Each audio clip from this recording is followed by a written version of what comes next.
Alright, we're plodding along quite nicely. Got to pull apart a few more things just to get to other things. So over here we have a hole where that bracket used to live. About there. And that held in the alternator. So I had to pull the belts off and everything to get to that. 6 bolts. Super easy. So that I could get to the turbo. And that plug there is the actuator, electronically controlled boost gauge, boost actuator.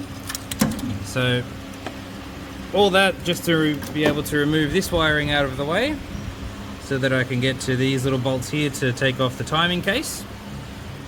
And to get to those, I need to take off the 3 bolts that hold this pulley in place, and then I need to remove the other pulley way down there, the crankshaft pulley.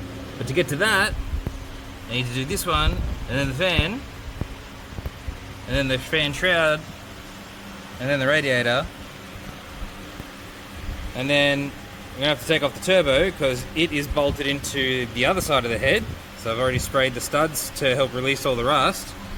So I may have been a little bit optimistic when I said 20 minutes. It's probably looking closer to 25 to get this whole job done. So stay tuned and we'll do some more updates.